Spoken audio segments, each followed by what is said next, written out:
골로새 교회는 사도 바울이 세운 교회는 아닙니다.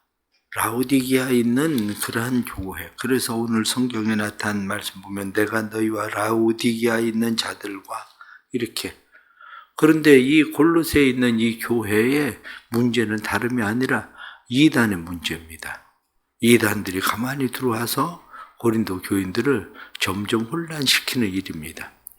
또 하나는 율법주의자들입니다. 율법주의자들이 들어와서 골로새 교인들에게 너희가 율법도 지켜야 된다. 이렇게 이야기하는 그러한 일들입니다. 이러한 일들로 인해서 골로새 교회가 혼란에 져 있을 때에 사도 바울은 골로새 교회를 향해서 너희가 구원받았다는 것이 무엇인가 생각해라. 그렇게 이야기합니다. 그것을 오늘 6절 말씀 보니까 그러므로 너희가 그리스도 예수를 주로 받았으니 예수 그리스도를 주로 받았다. 그러니 너희가 그 안에서 행하고 그 안에 뿌리를 받고 세움을 받아서 교훈을 받은 대로 믿음에 굳게 서서 너희가 너희 자신을 잘 지켜야 된다. 이렇게 이야기하는 것이죠. 오늘 본문에 나타나는 이런 말씀은 우리에게 다시 생각하게 하는 것이 있습니다. 그것은 교회의 본질이 무엇인가? 그리스도인들의 본질은 무엇인가 하는 겁니다. 교회는 교회의 본질이 교회의 생존이 아닙니다.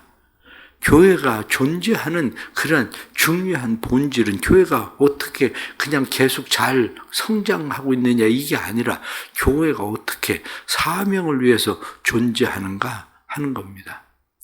교회가 사명 있는 존재로 존재한다는 것을 다른 말로 이야기하면 거룩입니다. 그리스도인들은 두 가지로 성장을 합니다. 그리스도인들이 소극적으로 성장하는 것을 우리는 회개라고 이야기합니다. 소극적 성장, 회개. 회개는 무엇인가?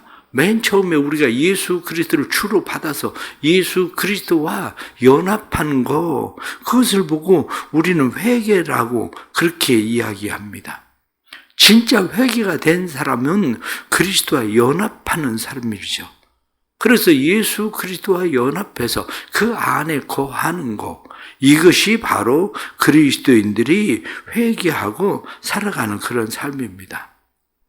그러나 적극적인 또 다른 하나의 삶이 있는데 그 적극적인 또 다른 하나의 삶은 거룩입니다. 거룩으로 성장해 가는 것.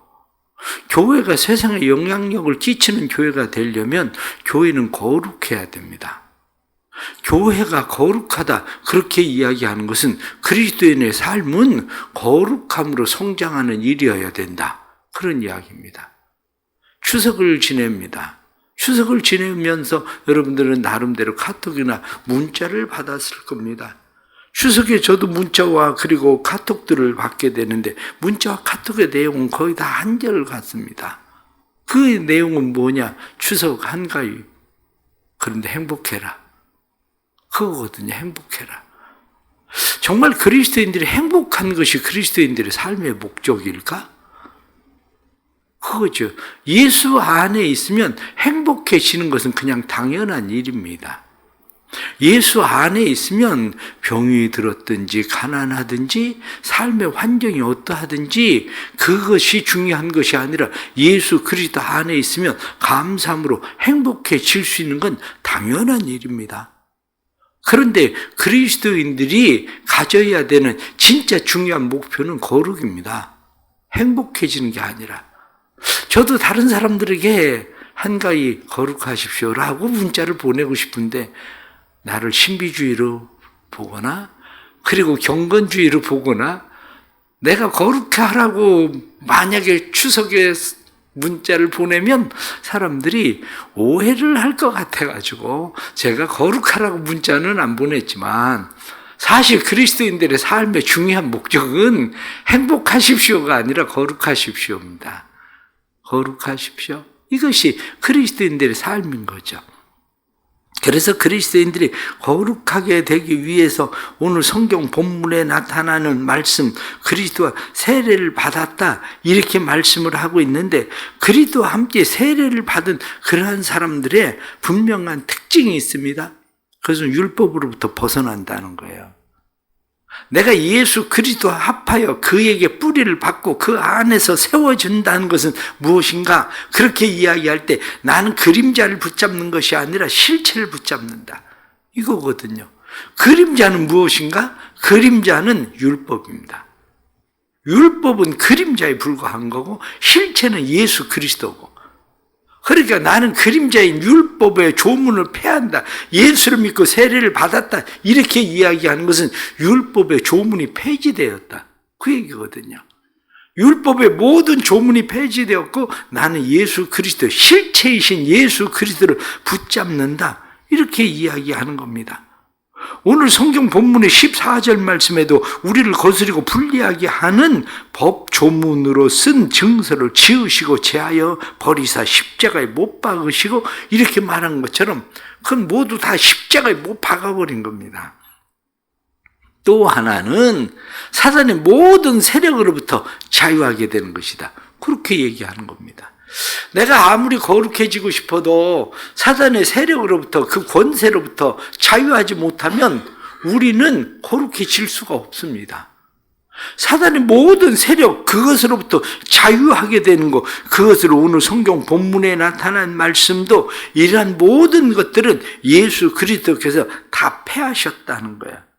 그래서 16절부터 쭉 나타나는 그런 말씀들을 보면 18절 말씀에 특히 아무도 꾸며낸 겸손과 천사 숭배를 이유로 너희를 정죄하지 못하게 하라. 그가 그 본 것에 의지하여 그 육신의 생각을 따라 헛되이 과장하고 머리를 붙들지 아니하는지라. 온몸이 머리로 말미암아 마디와 힘줄과 공급함을 받고 연합하여 하나님이 자라게 하심으로 자라느니라. 이렇게 말함으로 이러한 모든 것들 너희가 그 붙잡지도 말고 만지지도 말고 사단의 세력에 붙잡히지도 말고 그것을 따라가지도 말고 너희가 날들이나 아니면 절기나 초하루나 모든 일들에 대해서도 너희가 자유하다. 이렇게 말하는 거죠. 그렇습니다. 결국 그리스도인들은 거룩함으로 성장합니다. 그런데 거룩함으로 성장하기 위해서 그리스도인들이 알아야 될 몇 가지가 있습니다. 거룩함으로 성장하기 위해서 그리스도인들이 이 거룩함이라는 게 뭐냐 이렇게 이야기하면 거룩함이라고 하는 것은 원래 하나님께 이관하다 그런 겁니다. 거룩한 것은 하나님을 위하여 구별하여 떼어놓다. 이게 거룩함입니다. 우리는 하나님을 위하여 우리를 떼어놓는 거, 거룩하게 구별시키는 거, 이게 바로 거룩입니다. 그런데 거룩함에 대해서 잘 이해하기 위해서 몇 가지 알아야 되는 게 있습니다. 그것은 뭐냐면 거룩함이라는 것은 그냥 되어지는 것이 아니라 거룩은 우리의 마음과 중요한 관련이 있다는 사실입니다. 왜냐하면 마음은 개인적인 내적 삶의 핵심과 초점이 어디에 있는 거냐면 마음입니다. 우리의 마음에 따라서 우리가 어떤 것들에 대해서 동기도 부여하고 뿐만 아니라 마음에 따라서 우리는 목적을 설정하고 그리고 열정을 품게 되는 것이 어디서 나오는 거냐면 바로 마음입니다. 그러기에 그리스도인들이 살아가면서 이 마음이라고 하는 것은 우리에게 대단히 중요한데 결국 거룩해지는 삶이라고 이야기할 때 거룩함은 내 마음을 주께 드리는 겁니다. 거룩함은 내 마음을 하나님 앞에 드리는 거예요. 하나님의 일에, 하나님의 선한 일에, 하나님이 원하시는 뜻과 계획에 나를 드리는 것, 거기로부터 거룩함은 시작됩니다. 우리가 인간적인 세상의 목표나 열정이나 욕망이나 갈망이나 그리고 세상적인 어떤 충동적인 무엇을 이루고 성취하기 위해서 하나님을 요구하면, 하나님을 구하면 그것은 우리가 하나님 앞에 우리의 마음을 드린 것이 아니라 우리는 하나님을 우리의 우상으로 만드는 겁니다. 다시 말하면 하나님께 나를 드리는 것이지 하나님을 우리 안에 끌어들여서 내 요구와 목적을 성취하기 위한 것이 아니거든요. 결국 내가 거룩하냐 거룩하지 않느냐 이렇게 이야기할 때 거룩함은 나를 하나님 앞에 드리는 마음에서 시작됩니다. 나를 하나님 앞에 드릴 수 있느냐. 그런데 또 다른 하나는 거룩함은 기질과 굉장히 중요한 관계를 가지고 있습니다. 사람이 살아가면서 각 사람들마다 기질이 다릅니다. 기질은 성격을 형성하는 원료이고 기질은 성격은 기질을 사용해서 우리의 생산물들을 만들어내는 것이 우리의 삶이다. 이렇게 이야기합니다. 결국 내 안에 각 사람들마다 기질이 각각 다릅니다. 그런데 사람마다 다른 기질을 가지고 있는데 그 기질을 어떻게 사용하느냐의 문제입니다. 기질을 어떻게 사용하느냐에 따라서 그 사람은 그 기질이 하나님 앞에 드려진 기질인지 아니면 그 기질이 나를 위해서 사용되어지는 기질인지의 문제가 되는 거죠. 그래서 무엇라고 이야기하느냐? 기질의 희생자가 되지 않도록 하라. 그렇게 이야기합니다. 기질적으로 예를 들어 다투기를 좋아하는 기질을 가지고 있습니다. 전투적이고 쟁취적이고 이 사람은 다투기를 좋아합니다. 기질적으로. 그런 사람들은 자기의 기질을 하나님 앞에 드리지 못하면 교회 안에서도 계속 싸웁니다. 교회 안에서도 뭐든지 자기가 쟁취하고 앞장서야 뭐가 되는 성질이에요. 그 기질이에요. 반대로 누군가는 기질이 게으르고 나태합니다. 그런데 게으르고 나태한 사람은 머리로는 하나님을 위해서 열심을 내야 된다고 생각을 하고 저 일도 내가 해야 되는 일이라고 생각을 합니다. 그런데 게으르고 나태한 사람은 절대로 손을 대지 않습니다. 그게 뭐냐? 결국에는 기질의 희생자가 되는 거거든요. 살아가면서 많은 사람들이 기질의 희생자가 되는 이유가 뭐냐? 예수를 믿으면서도 결국 기질의 희생자가 되는 이유는 자신을 하나님 앞에 드리지 않는다는 겁니다. 다시 말하면 자기의 기질을 하나님 앞에 드려야 되는데 자기의 기질을 하나님 앞에 드리지 못하고 기질을 교묘하게 사용하는 그 사용에 이용되는 거죠. 그러기에 우리는 기질이라고 하는 거, 그것이 나를 유혹해서 나를 함정에 빠뜨리지 않도록 우리의 기질을 하나님 앞에 드리는 일이 필요합니다. 그렇지 않고는 거룩함으로 나가기 어렵다는 거예요. 왜냐? 그 사람은 늘 어느 땐 거룩한 것 같은데 항상 자기 기질대로 행한다는 거예요. 그게. 세 번째는 거룩함은 인간성과 관계가 있다. 그렇게 말합니다. 거룩함이 인간성과 관계가 있다. 이렇게 이야기하는 것은 거룩함은 우리의 인품을 이루게 합니다. 그런데 우리의 인품, 인간성이 무엇을 표대로 목표로 해서 우리의 인간성이 인품을 만들어 가느냐?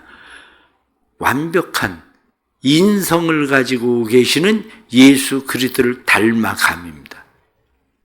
예수 그리스도는 완전한 신성을 가지시고 뿐만 아니라 예수 그리스도는 완전한 인성을 가지셨는데 거룩함으로 나아간다는 것은 참 사람이시고 참 하나님이신 참 사람이신 예수 그리스도를 닮아감, 그것을 거룩함이라고 부르는 겁니다. 참 사람이신 예수 그리스도를 닮아가는 것, 그것을 사람들은 생각할 때에 참 사람이신 예수 그리스도를 닮아가면 세상에 무슨 재미가 있을까라고 생각할 수도 있습니다. 그런데 스코틀랜드의 설교자 제임스 필립은 이야기하기를 거룩함이란 제대로 알고 보면 멋지다. 하나님의 사랑만큼 온유하고 아름다운 것이 거룩함이다. 그렇습니다. 거룩함이라고 하는 것이 무슨 검정색 옷 입고 성경책 가슴에 끼고 천천히 걸어가는 그러한 거룩함이 아니라 거룩함이라고 하는 것은 그의 인간성을 보면 사람들이 참 멋지다. 그의 인간성을 보면 사람들이 정말 아름답다. 사람이 어떻게 저렇게 온유할 수 있지? 사람이 어떻게 저렇게 겸손할 수 있지? 사람이 어떻게 저렇게 사랑이 가득할 수 있지? 생각할 수 있을 만큼 아름다운 것이 거룩함이라고 오히려 제임스 필립은 이야기합니다. 결국 거룩함은 우리의 인간성을 예수 그리스도를 닮아가도록 하는 겁니다. 그래서 이상적인 인간성, 예수 그리스도 안에 존재함, 오늘 성경 너희가 그 안에 행해라. 그 안에 뿌리를 받고 세움을 받고 교훈을 받은 대로 믿음에 굳게 서서 감사함을 넘치게 해라. 이게 바로 거룩함입니다. 예수 그리스도를 닮아가. 마지막 하나는 거룩함은 나의 관계되어져 있는 것들과 관계가 있다는 겁니다. 거룩한 삶을 영위하려면 나와 관계된 것들이라고 이야기하는 게 뭐냐? 그렇게 이야기하면 시간, 물질, 사람, 직장, 모든 것들입니다. 거룩함을 잘못 생각하면 거룩함은 하나님을 위해서 세상으로부터 분리됐지만 거룩함이 세상으로부터 떠나 있는 것을 이야기하고 있는 것은 아닙니다. 거룩함에 대해서 이야기할 때 거룩함이란 분명히 세상 속에서 이루어져야 된다. 이렇게 이야기합니다. 거룩함은 세상과 상관없는 것이 아니라 거룩함은 세상 속에서 이루어져야 하는 거룩함. 세상 속에서 내 시간을 하나님 앞에 얼마나 드릴 수 있는가? 내 물질을 하나님을 위해서 얼마나 드릴 수 있는가? 내 직장을 하나님 앞에 드릴 수 있는가? 그렇다고 해서 직장을 떠나는 게 아니라 직장 속에서 하나님 앞에 그 직장의 삶을 드리는 거죠. 제임스 필립은 이야기하기를 그리스도인 중에 상대방에게 공감하기를 싫어하고 항상 자기만 조명을 받으려고 노력하며 다른 사람을 지배하려는 욕망을 가진 사람이 더러 있다. 그들은 하나님의 관점에서 결국 이러한 증상이 마음을 완악하게 하여 모든 관계를 망친다. 거룩한 게 아니라 관계를 오히려 망친다는 겁니다. 그런데 하나님과 관계되어져 있는 사람들은 우리가 진정으로 그리스도께 헌신하기만 하면 팽창되었던 우리의 자아는 본래 크기로 축소되어 작아진다. 하나님이나 다른 사람들과의 관계가 정상적인 가능성으로 나아간다. 오히려 우리가 세상 속에서 나 자신이 가지고 있는 모든 관계들이 거룩함으로 정상이 되는 거지, 거룩하지 않으면 팽창된 마음 때문에 모든 사람들과의 관계가 도리어 깨진다는 겁니다.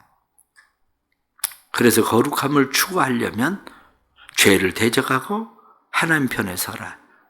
사적인 면이나 대인 관계에서 정직하게 살려고 노력하고 인내하며 하나님께 붙어 있으라. 그게 바로 거룩이라고 그렇게 이야기합니다. 그렇습니다. 우리는 신앙생활을 하면서 신앙생활이 무엇인가를 다시 생각합니다. 신앙생활은 어떻게 하면 행복해질 수 있을까가 신앙생활은 아닙니다. 신앙생활의 중요한 목표는 어떻게 하면 거룩해질 수 있을까 하는 일이지. 신앙생활의 목표는 어떻게 하면 거룩해질 수 있을까 이렇게 생각하고 우리가 세상 속에서 살아갈 때에 그것은 우리의 마음도 우리의 기질도 우리가 하나님 앞에 드리는 겁니다. 우리의 관계된 모든 것들을 하나님 앞에 어떻게 드려서 우리가 세상 속에서 다른 사람들이 우리를 볼 때 예수 그리스도를 볼 수 있게 만들까 하는 것이 바로 거룩함입니다. 하나님의 종으로서 주님을 위해 다른 사람을 섬기는 일이야말로 진정한 거룩함이다. 다른 사람과 어떤 관계를 맺느냐가 하나님이 보시기에 거룩함의 본질이다. 거룩함이란 구별된 삶, 하나님을 위해 성별되고 그분의 능력에 의해 내적으로 새롭게 된 삶의 아름다운 향기가 거룩합니다. 오늘도 주시는 이런 말씀 보면서 골로새 교인들에게 왜 사도 바울은 왜 이런 이야기를 했겠습니까? 사도 바울이 골로새에 있는 사람들에게 이런 이야기를 하게 된 것은 그들이 처음에는 예수 그리스도를 닮아가더니 어느 날부터 서서히 변질되기 시작한 것을 이야기를 들었기 때문입니다. 변질되어 가는 그들을 보면서 이 사람들이 다시 율법에 매이기 시작하는구나. 다시 사단의 세력에 매이기 시작하는구나. 예수 그리스도 안에서 거룩한 삶이라는 것은 오히려 율법으로부터의 자유, 사단의 모든 세력으로부터의 자유인데, 그러면서 그들에게 이야기하기를 너희가 모든 삶에 질서 있게 살아라. 그러려면 그리스도 안에서 행하라. 그에게 뿌리를 박아라. 뿐만 아니라 그의 교훈을 받은 대로 믿음에 굳게 서서 너희가 후퇴하지 말고 믿음으로 살아라. 이렇게 말하는 것이죠. 우리 사랑하는 모든 성도들이 주시는 말씀을 따라서 거룩함으로 하나님 앞에 세상 속에서 아름다운 그리스도의 향기들이 될 수 있기를 간절히 바랍니다. 기도하겠습니다. 하나님 아버지, 세상에서 우리는 거룩함을 추구합니다. 그러나 우리는 세상 속에서의 거룩함보다 세상으로부터 분리된 거룩함을 우리는 추구하기도 합니다.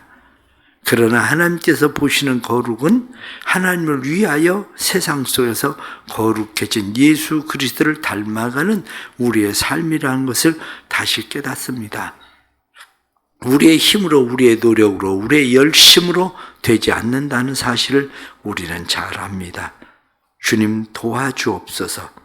우리의 내면에 우리의 마음을 거룩하게 해주시고 뿐만 아니라 우리의 기질도 하나님 앞에 드려진 거룩함이 되게 하여 주옵소서. 하나님의 능력으로 우리를 거룩하게 하셔서 세상에서 얼마나 행복한가가 아니라 세상에서 얼마나 거룩한가를 추구하며 살아가게 해 주옵소서. 우리의 시간도 물질도 우리의 기질도 우리가 하나님 앞에 드리게 해 주시고 하나님 앞에 온전히 사용되어지는 거룩함을 통해 세상의 아름다운 그리스도의 향기가 될 수 있도록 주님 도와주옵소서. 사랑하는 모든 성도들 가정마다 은혜 주시고 예수 그리스도의 평강으로 충만하게 해주시고 또한 하나님께서 귀한 은혜 베풀어 주셔서 사랑하는 성도들의 가정 속에 자녀들에게 은혜를 주시고 자녀들이 믿음의 거룩한 자녀들로 세워지게 하시고 상급학교 진학을 위하여 공부를 해도 상급학교 진학을 위한 목표가 하나님의 거룩함에 참여하고자 하는 일들이 되도록 도와주옵소서. 또한 사랑하는 모든 성도들 은혜 베푸셔서 장래의 일들 하나님 앞에 맡길 때 하나님이 책임져 주시는 삶이 되게 하시고 그래서 이들의 근심과 걱정과 염려들 주님 앞에 맡길 때 하나님이 책임져 주시는 그래서 하나님의 거룩함에 참여되어진 복된 삶으로 나아가게 해 주옵소서. 육신의 질병 가운데 있는 환우들에게 은혜 주시고 주의 은혜로 강건하게 하시고 상급학교 진학을 위하여 준비하는 자녀들 진학의 길도 열려지게 하시고 취업과 결혼의 일들을 주님 앞에 맡기는 자녀들 취업과 결혼의 일들도 하나님의 손 안에서 형통케 해 주옵소서. 다음 주일은 다음 세대 헌신 예배인데 다음 세대 헌신 예배를 통해서 우리의 다음 세대들이 하나님 앞에 쓰임받는 거룩한 믿음의 자녀들 되게 해 주옵소서.